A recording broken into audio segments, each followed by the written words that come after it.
Hi friends, ఈరోజు కృష్ణమూర్తి గారి గురించి చెప్తాను. ఆయన ఏం చెప్పారు చెప్తాను. మరి సంఘంలో ఇప్పుడు మన స్థాయి ఏంటో మనం ఎలా ప్రవర్తిస్తామో మనకే తెలియదు, కానీ మన లోపల ఏంటో కూడా మన అంతరంగం మనకు తెలియదు. కానీ ఆయన విశ్లేషించి చెప్తున్నారు. ఎలా చూద్దాం. సంఘంలో మనకు అనామకంగా ఉండటం అంటే భయం. అన్నీ భయాలే కదా. అనామకంగా అంటే ఏ పేరు ప్రఖ్యాతి లేకుండా ఊరికే సాదాసీదాగా ఉంటే భయం.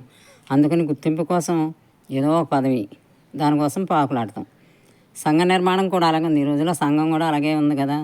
ఎవరి పనాలు చేసుకుంటారని కాదు, సంఘంలో ఉండాలంటే ఇలా ఉండాలి అలా ఉండాలని ఒకటి నిర్ణయాలు జరిగిపోయింది. నిర్మాణం కూడా అలాగే ఉంది.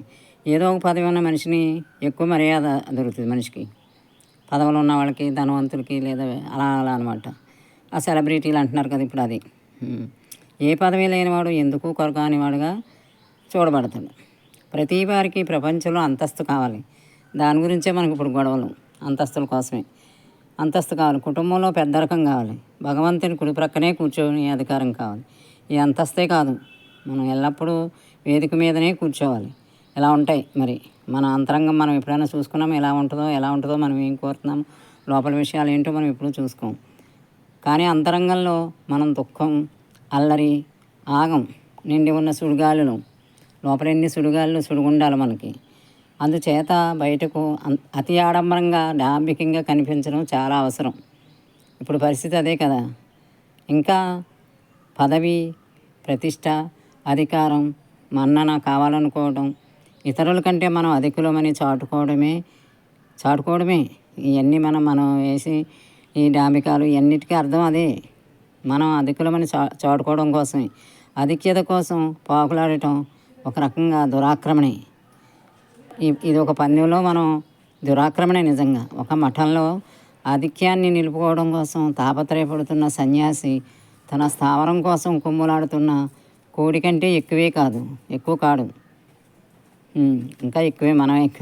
ఈ దౌర్జన్యం, దురాక్రమణలకు కారణం ఏంటంటే భయాల వల్ల మనం ఆ భయాలు కప్పెట్టుకుని ఇంత డాంబికంగా ఇలా నటిస్తామన్నమాట. జీవితంలో మహత్తర సమస్యలలో భయం ఒకటి.